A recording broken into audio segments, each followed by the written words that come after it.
Hi, everybody. We're here and right on time. And here is Ann Perry, noted numerologist. She also has the claim to fame of being a Canadian, which, as you ever watch my shows, that's where I was supposed to be born, but my parents went across the border a couple years early. Wow. Um, Oh, you and can but still visit us. I no, it's too cold. I agree with why they left. I agree with why they left. But what we're going to talk about today is I've been following Anne for a long time since I first found YouTube. I found her as a numerologist because I was looking for a good one, and she's a wonderful one. Mm. She's I had been trained in numerology through an astrologer who said you need to add this into your bag of tricks. And trust me, it's so much easier than trying to draw a chart, find cards, find or the stuff I do, crystals and things. Uh, as long as you can add numbers in your head, which is the part where I do fail in this process. But Me every too. phone has a calculator now. You can kind of figure some of your numbers out. So we're going to talk. There's all kinds of patterns in the numbers, and I'm going to introduce Anne, and then I'm going to shut up, and I'm going to put up a slideshow she sent, which is going to talk about the shoulder season. And I'm going to let her start talking about that. And Anne, you let me know when you want me to bring up the charts, okay? Sure, absolutely. All Well, right. I've been really excited to be here, Nancy Jean. I really appreciate it. It's always such a pleasure to share time with another audience and get to know everybody. Some people I kind of recognize your names in the group, which is awesome. Yeah, I love this time of year because we're going to be shifting into what I call the shoulder season. And this might be a topic that's not familiar to you guys, even the ones that follow numerology. I have created a video on it. It's on YouTube. My YouTube channel is just Ann Perry Numerologist. You can check it out. But yeah, what I want to talk to you about today is the personal years. Now, I know that there are people likely watching today who believe that the personal year goes from their birthday to birthday. A lot of astrologers take on that belief system, and who am I to question it? Who can prove it one way or the other? Who can prove we're right or wrong, right? But my belief system is that we begin January 1st and the personal year ends December 31st. So that's how I observe it. However, if that doesn't feel right for you, I'm totally cool with that. That's okay. What's important is that it feels right to you. I'm all about what does this feel like. Okay. So Nancy Jean, maybe you could put up that first slide for me if you don't mind. Perfect. Thank you. So first of all, we're going to talk about the fact that 2022 is a 6 universal year. So how do we know that? We add 2 plus 0 plus 2 plus 2. Simple math. It's the only math I know, guys. And it equals 6. Okay. So this is a really interesting year because the 6 relates to responsibility, especially to your home, to your family, to your loved ones, to your work family. Okay. It's all about like last year in 2021, that was a 5 universal year when the emphasis was on we want our freedom. We want to take our masks off. We just want to be able to go places, go to the movies, meet our friends, go out for a meal. We were just chomping at the bit. So I refer to the universal year, as an umbrella influence. Okay, it's an umbrella influence. It means that regardless of where you are in your personal year, you're going to be influenced by the universal year, that umbrella. Okay, so this year we've got that 6 vibration, which says it's all about being tapped into the responsibilities related to our home and our family and our work and all that kind of stuff. Okay, now what makes 2022 a very interesting year on top of that is that it's made up of 3 number 2s. Okay, so that's triple the intensity related to working on relationships within the family dynamic. Okay, so maybe I shouldn't use the word domestic drama, but it's you can call it domestic focus if you prefer, but it is a little bit of drama at times because the 2 relates to your relationship with your husband or your wife or your child or your mother or your mother-in-law, and so it goes on, right? So it's a lot of being responsible to a lot of partnerships within that family unit. So beyond that, we have what we call our personal year. Okay, so to determine your personal year, you're going to reduce your month of birth. Lost the slide there, Nancy. We're going to reduce that month of birth to a single digit or a master number. Then we're going to take the day of birth, reduce that to a single digit or a master number. And then we're going to add that to the number 6. That's going to tell you what personal year you're in this year. So I don't know if Nancy Jean's even still here. There I'm you here. I somehow or another lost the slide. go. That's okay. There you There go. it goes. Perfect. Thank you. Now you've got the whole screen. And now I got the whole screen. Perfect. Okay, so so you can see that we're going to, in this case, I've got an example here. I don't know if you can see my mouse or not, but example here, we've got December. So December is a double digit month, right? So it's December is the 12th month. So we're going to reduce that to a single digit. 1 + 2 = 3. This person was born on the 11th day. So that's a master number. Whenever we have double digits like the 11th or the 22nd, that's referred to as a master number. So we're not going to reduce that. We're going to leave it as a whole number. And then 2022, when we add those numbers together, it comes to a 6. So now you're going to add the 3 plus the 11 plus the 6 equals 20, and 2 + 0 = 2. Okay, so this person would be in a 2 personal year. So you can see I've got the chart up here. Okay, so we know that every year, every personal year has a theme to it. Okay, so January 1st, we come into a full cup of whatever your personal year is. And for every day that goes by, you're going to have the influence of that year. So in the personal year of 1, everything, it's all about new beginnings, new opportunities, new things. Let's get going, you know, plant some seeds. You're going to feel that giddy up and go kind of energy, because the universe will give us a lot of energy, like go time energy in a personal year of 1. So they throw us forward, right? They give us the energy to get the job done. By the time we get to about October, around the 1st of October, we start running short on that energy, assuming you're in a year of 1. You're probably, you know, you're going to be wherever you are. But assuming that in this particular example, we're in a personal year of 1, that person will have been influenced from January all the way through. They're going to be influenced by the 1 energy. Okay. Now, when you come into about October, what happens is the energy of the 2 personal year that's coming up the next year for you starts to get your feet wet, and you start shifting into that. And now you have a combination of the 1 plus the 2. Okay, so it's kind of mixed up a little bit. All right. Gail, can we flip the slide to the next one, please? Sure. Okay, so introducing the shoulder season.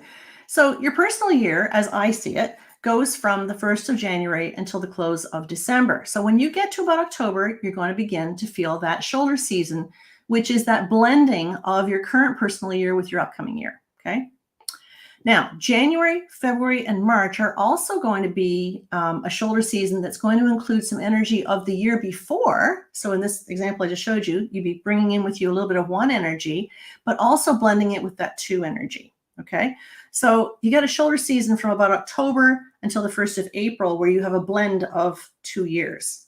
So let's go to the next slide for a second there, Nancy Jean, please. Thank you. So here's an example of a shoulder season. So in October of 2021, our fictional character, Mary, begins shifting out of her 9 personal year, which was all about endings and releasing.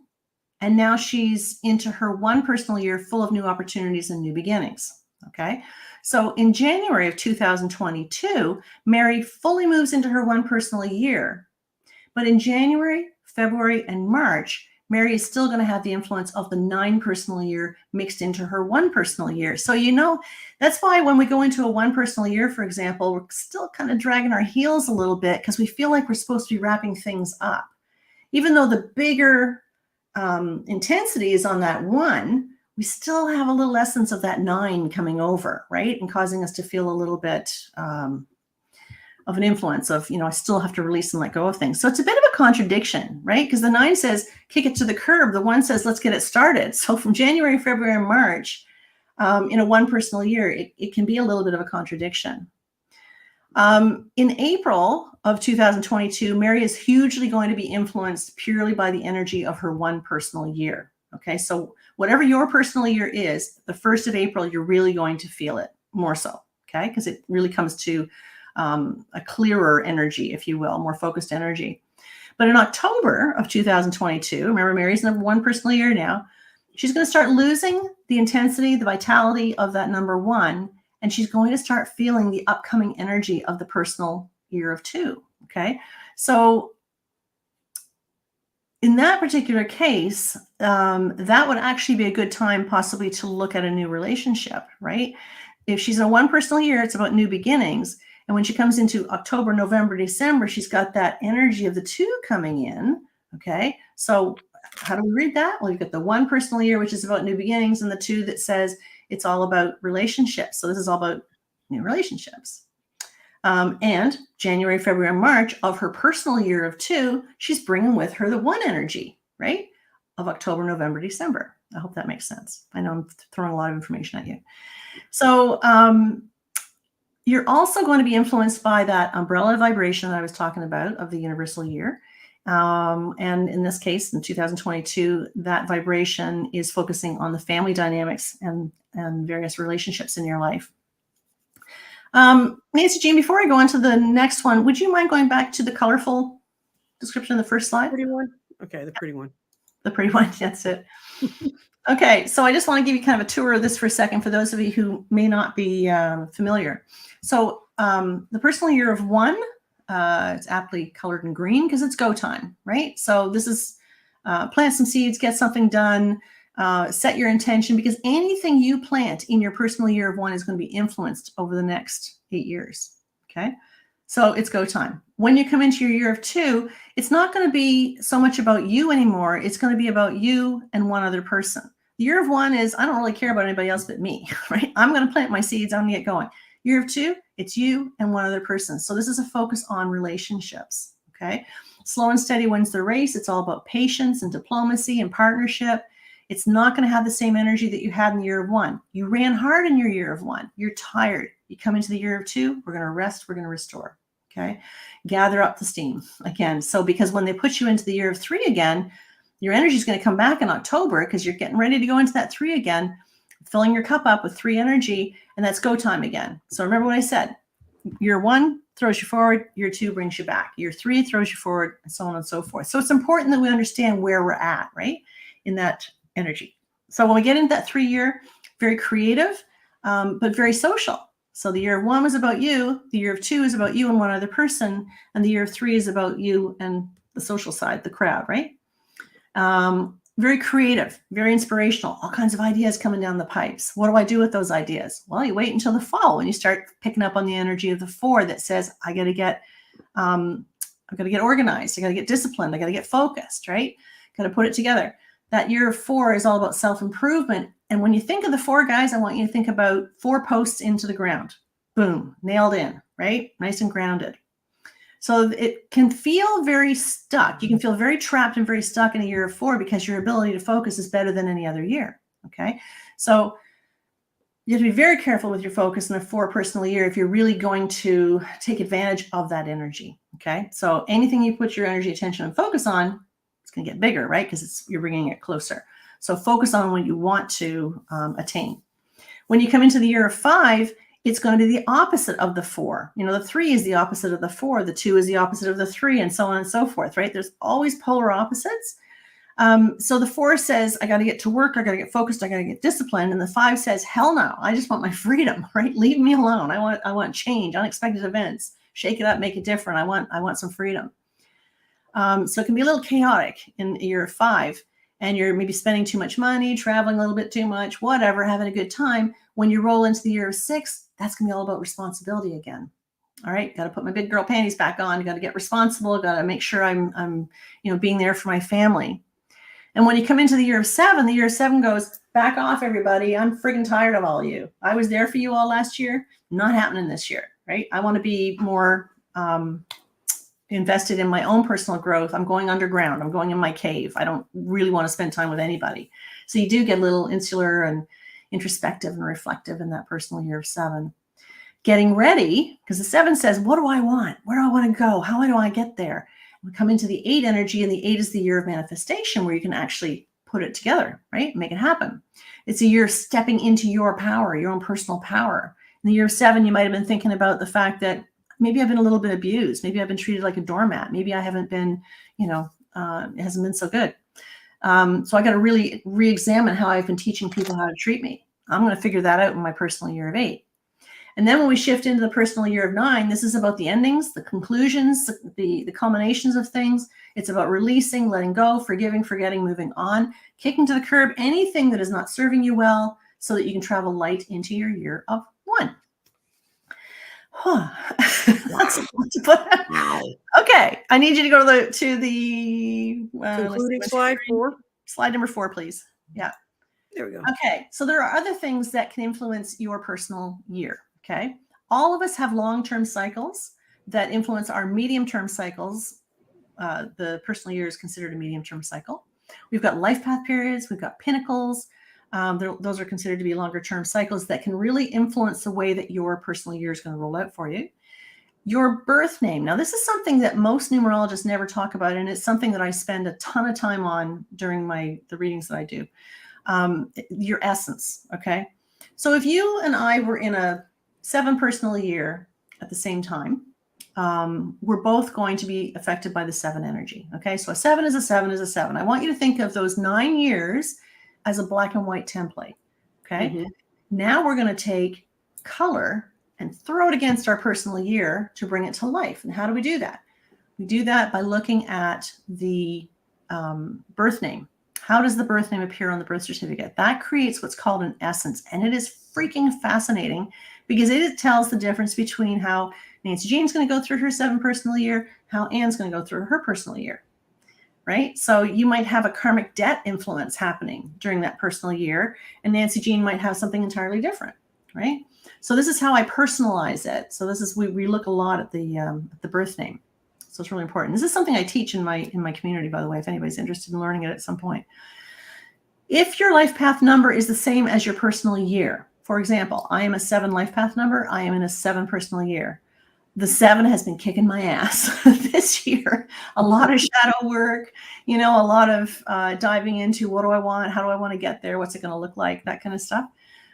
So I'm feeling it more than somebody who's a life path number, say 5 or 4, right? Someone with the other influence can be that if someone, for example, has a 7 life path number and likes to spend a lot of time alone, a 6 personal year is going to place a big demand on them to be there for their family. And this can cause them to stress out a little bit because the last thing they want is to be hanging out with their family in a 7 personal year. That's a 6 thing, right? They don't want to do that in the 7 personal year. Mm-hmm. Right. And so when people coexist together, there can also be times when the personal years are in alignment and some years when they just aren't. For example, if somebody's in a 1 personal year about new beginnings and their partner's in a year of 9, which is all about the endings, that's going to be a little bit of a challenge, right? Because one person's focus is on getting things started, another person's focus is on wrapping things up. So hopefully that makes sense. I guess we can go to the last slide there, Nancy Jean. Okay, let's see if we can get there. 5. Oh, there is a 5th one. Okay. Yeah. This is a good one. This is how to reach Anne. I'm so organized. I got a channel on YouTube. Love it if you'd subscribe and follow me there. Got a Facebook group. I actually have a specialized Facebook group for people who are master number 11s. Okay. So if you have a master number 11 anywhere in your chart, and you're sort of somebody who's very sensitive and very empathic, there's a place for you there. I've got a resources page on my website, which has got tons of information. I've got a gal that's working on my website all the time, and she's always uploading to the blog, and all the numbers from 1 to 9 are in there and such. And I've also got live numerology classes and live master classes in the Clarity Seekers community, which you can find on my website as well. And perrynumerologist.com. That's it. I'm out of breath. There we are. I've never done that in 18 minutes. A lot of the stuff that Anne's talking about is stuff I used to use when I read at table. If someone came up and said it was their birthday, I'd go, oh, because your personal year starts on your birthday, but whatever. Oh. And plus it was easier to explain it to them. But I would use that. And as a matter of fact, I used it the other day ended up getting a free evaluation at a physical fitness center because the manager said, oh, I've never met a psychic before. And I said, okay, give me your birthday. And he was 12/2. Mm-hmm. I said, you don't have to tell me the year. And I just went into where his personal year, and it was exactly right. He'd moved from Colorado to here this year. He's setting up a whole new business, and that was his 9 year of wrapping up and getting rid of everything. He's in the middle of going to be a glorious 1 year where everything's falling into line. And he goes, how did you know that? And I said, well, it was that crappy year 8 where you realized you didn't want anything. And he went, how did you know that? Anyway, so this stuff works. Yeah. And the other reason Yeah. I've used numbers, if you read tarot, think about the chart Anne just put up and think about the archetype of each of the minor arcana cards. What does one mean in cups? What does it mean in coins? What does it mean in wands? And what does it mean in hearts? One of them's missing. But I do that. I blank. I can't remember which one I already said. But okay, people, when you have to define the numbers down, people are doing this aside and they're going, what happens if I'm a 23? That really means you're a 5 because you have to add the 2 and the 3 together. This is why you need to go to some of Anne's basic courses and her clarity classes. I belong to that group because she brings in an incredible number of people with different ideas. And people are always saying to me, how come you know so much stuff? It's because I listened to other people who spent the time learning all the background and the stuff and then presenting the meat of the matter. And I did put Anne's information, should be below. Someone just put in the chat. I put a thing down how to get, when you look at this in whole, you can see how to get to where she is. But it's Ann Perry Numerologist. If you just Google that, it'll get you to everywhere. She didn't make it tough. She didn't make it another name. Mine's Crystal Directions. I have crystals, and Lord knows whatever direction I'm headed in, it's almost unfathomable. But so you bring up a good point. There are some numerologists that believe in what we call the composite influence. Mm-hmm. Okay? So, for example, if everything adds up to 18 and you're in a 9 personal year, that there is some relevance to the 1 and the 8. Mm-hmm. Right? So there is some relevance there as well, into the cycles. So, I mean, that's kind of diving in a little bit deeper, but everything's a code, right? When it comes to numbers, everything is a code. It's like there's not enough for you to say, I'm a 7 life path number, or I'm a 5 life. What kind of 7 are you? Are you a 7? Straight up 7? Mm-hmm. Are you a 16-7? Are you 25-7? Are you a 34-7? Those are codes, right? We got to know what we are to be able to really crack the code and figure out what we're supposed to be doing.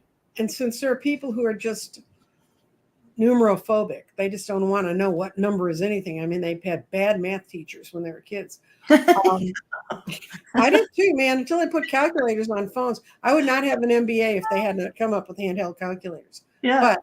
But even if you can just kind of, the best thing to do is go to someone like Anne, figure out your personal set of numbers, and then go back and look at like the worst year of your life in your concept of worst. Or I'm having a marvelous 4 year because I'm having a lot of changes that are really good and progressive. But my 4 year that started on my birthday in 2004, that's the year I lost my husband and my mother within 5 months of each other. I went from a job I'd had that I really liked, jumped to a job that ended up having lied to me about the books and having to switch to another job, which ended up changing my whole life, throwing me into politics. Everything happened that year. I can tell you, when I look back, that's the one year I remember every date where everything happened, because so much of it was so life-altering to me. But and I do, when I write up people's numbers and I see they're going into a 4 year, I have to take a breath and say, that was my 4 year.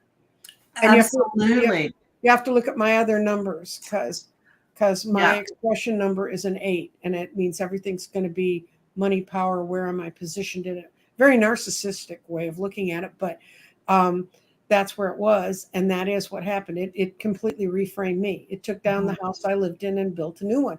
Not necessarily a bad new one, but and I can look at my youngest numbers. Their dad died when they were 13, so I can see how it brought down their house. Change. I mean, so if you can do those kind of things, then Nancy, someone just put up, and I know Nancy Castro. She's in a 4 year. She just went through major back surgery for something that had been bothering her for, I think, over 20 years. And she's just now getting out where she can walk around and do things on her own. That's a perfect exercise for a 4 year, because it's really improving yourself. Yeah. So Nancy, you got to be very careful on what you focus on. If you're having a bad day, focus on what you have accomplished, not what you have not. Right? Well, she is. I think going into the surgery, it was letting go of I'm going to heal this myself, and surrendering to the fact you need a little help from some friends. Right. And I know all about that because when I got my knees replaced, I went through that. Yeah. Yeah. And but she's going to be fine. So everybody, you kind of need to look at your numbers. And like I said, Anne's information's below. If you can't find it that way, just look up Anne Perry Numerologist. Go look at her site. She has one of the reasons I really got hooked on her site, especially during the pandemic, was I could always go there and find some new material to look at because she has so many videos. Yeah. I've got a really good administrative assistant who she digs in the tickle trunk all the time. She discovers stuff I can't even remember creating. Yeah, and the thing is that you can also tell successful YouTubers have administrative assistant. I have tech support that I have to peel out of their chair to come down and help me when I can get help. But that's why you don't find orderly tapes on my shows, but you find a lot of information. You sure do. It's amazing. Well, and we're going to be, I was talking to Anne before we started about some of the stuff, how I create my stuff, where it comes from, and this whole new thing with the elementals, which is going to be interesting because the elementals are also an understanding of with another group that was on the planet one time like we were, and they want to come back, and they can come here when we're whole enough. And I think understanding how your numbers affect you, because it's funny because when you can explain that to people, they go, oh my God, I thought all this stuff just happened. Once they start to see numbers and understand how to work with numbers, they can understand about intentions and energies, because numbers are just another form of energy that we chose when we came in here. You know what, Nancy, Jean, one of the good things about it is that it's a reminder that life is always happening for us rather than to us, that it's happening through us, and we get to choose how we respond, which ultimately creates our reality. And when I think about back to 2003 was a 6 personal year for me. I didn't know that at the time. I wasn't involved in numerology in 2003, but 2003 I was in a 6 personal year, and I was in a bad spot. Like I called it my dark place. I've never been to a dark place before, but boy, 2003 was bad. When I finally learned numerology, the first thing I wanted to do was go back in time to take a look at what the heck was 2003 all about. What I learned was 2003 was a 6 personal year for me, which was all about domestic drama, and drama there was. And I had an essence in there that was a karmic debt essence that caused me to be extremely isolated, very alone, very frustrated, desperate to get out of my marriage. I wanted to leave my kids. I wanted to leave my business. I just wanted out. Like, it was bad. But when I went back and I learned numerology and I went and looked at this, I went, man, if somebody had told me that I was going to go into this awful phase in my life at this point, and that I would come out of it at this point, a 12-month span, that's all it was, I would have gone through it so differently. But when you're in it and you're in a dark place, you don't see the light at the end of the tunnel. But a numerology chart, it's really quite simple to see it. It takes a bit to do it. It's kind of taxing in terms of time that it takes to do it. But that's one of the things I do help people to see is, if you've been through a bad time. I mean, I have people coming to me who say to me, oh, I suffered from depression, and I'll look at their chart and I'll go, yeah, back in 1984. Right? And they make you keep putting it on your. They make you keep putting it on your health chart like it's a real thing. Yes. Okay, I've got a question for you. Yeah, sure. This is actually for both of us. Okay. And Nancy Queen's Garden, are we having 9 candles? Yes, at 6 p.m. tonight. Anne was kind enough to jump in the middle of the candles, and I didn't put her in the candles service because she hadn't been part of it before. And quite honestly, I get tired of explaining it. I mean, I love it if people come in. If you haven't been to 9 candles yet, you can go back and find the first candle day because we're only 4 days in. Tonight will be Lilac Lantern, which ought to be fun. And here is a person I told you about. Vivian C. is my friend in Puerto Rico. And Anne just is closing today on a house in Jamaica. And apparently what you had is coming towards her front door. But Vivian C., when I met with her in Denver, she was up visiting her daughter and I was visiting a friend. She told me she'd found this book on numerology, just pulled it off the shelf, and she was absolutely loving it. And I said, then dive in, because if you find something you love, it will pull you in. Yep, absolutely. And we have greetings from a friend. Oh, hey, girlie.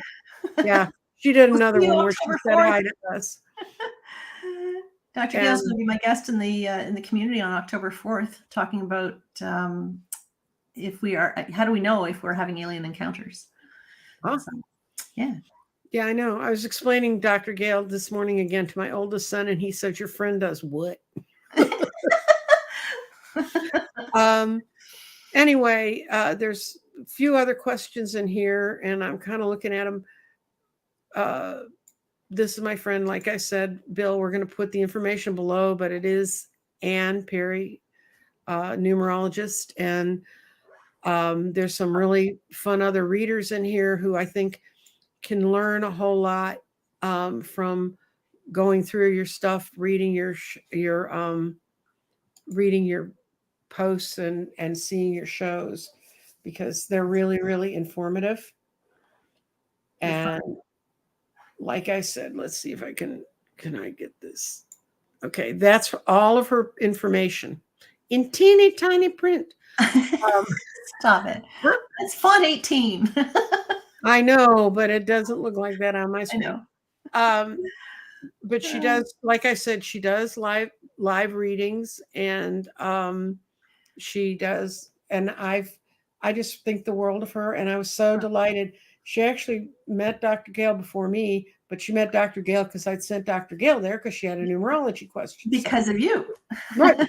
So you connected us. I All love big it. circle of Yeah. folks that we get talking to each other. Mm. And, remember, it doesn't ever hurt just to reach out to someone and say, you know, can you give me a quick answer? I can give people quick answers. I don't know. Anne may not have the time to do that, but I do.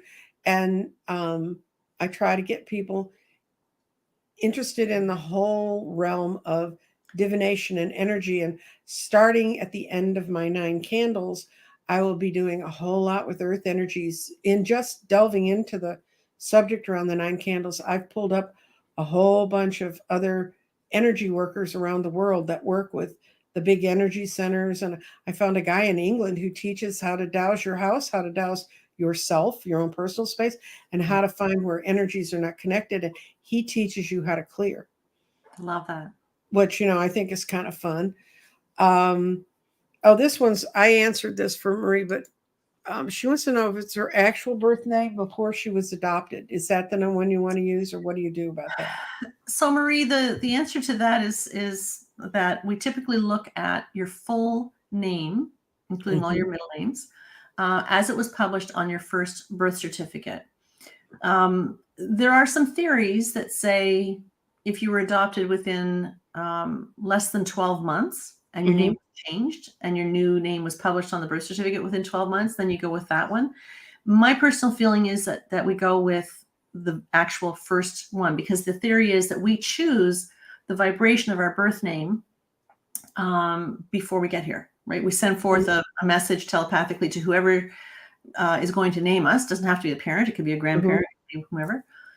But we go with that. Having said that, though, if you were to come to me for a session, I wouldn't stop there. I would have to, in my own good conscience, I would have to say, well, we're going to do both. We're going to look at your adopted name, and we're also going to look at the birth name on the birth certificate.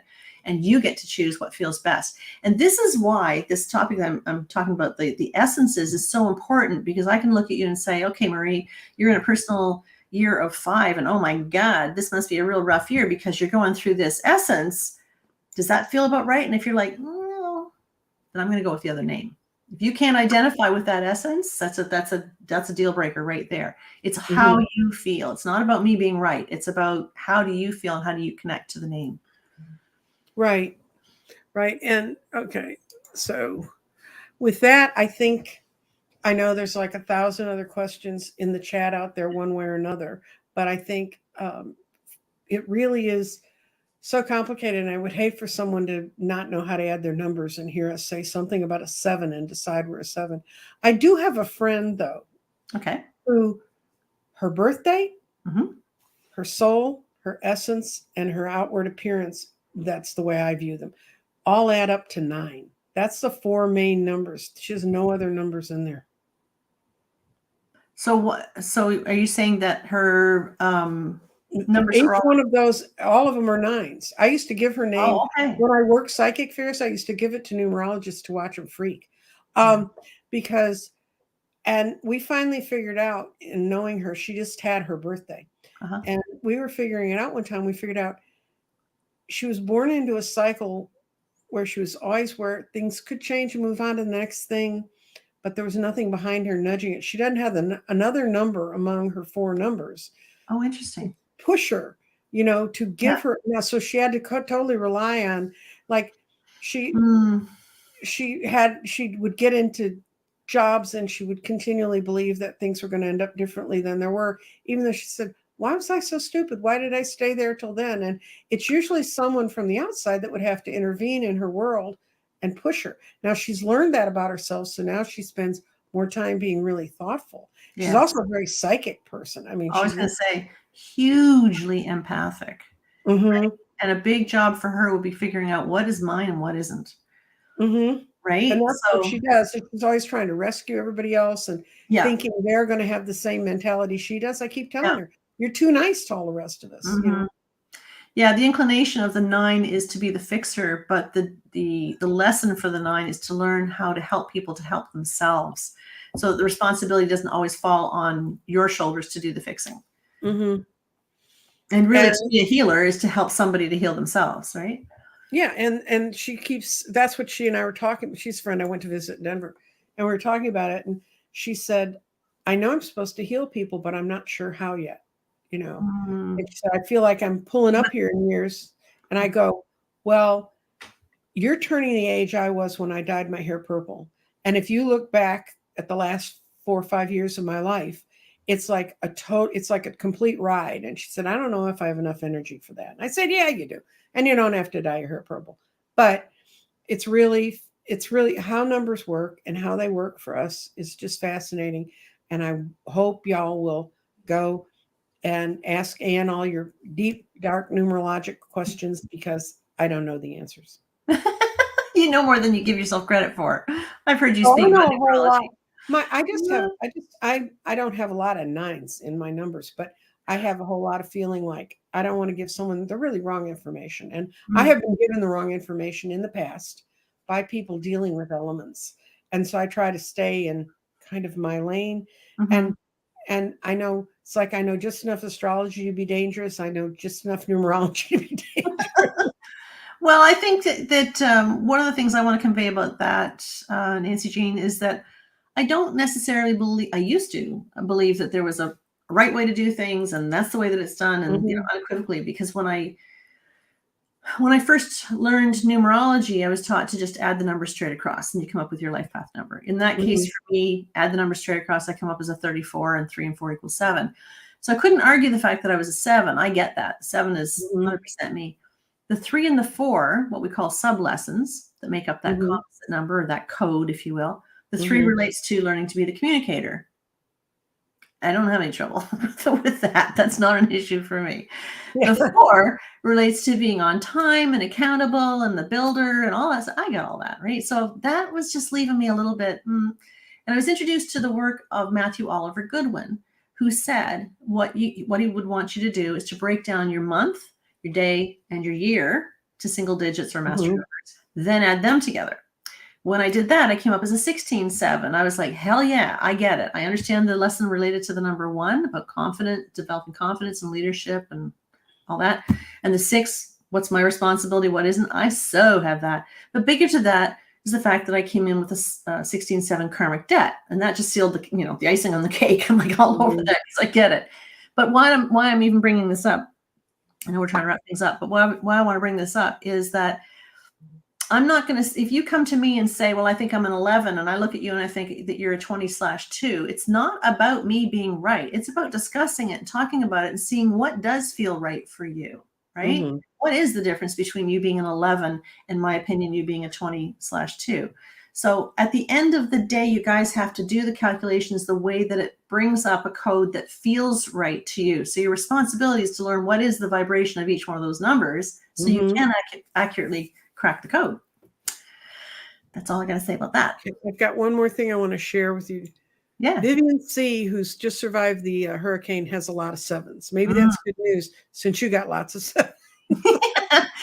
Poster child meets poster child. Yes. Fiona's friends meet Fiona's friends. Yeah. Anyway, well, thank you all for coming. Once again, my the 9 candles will be up tonight. It's going to be Lilac Lantern.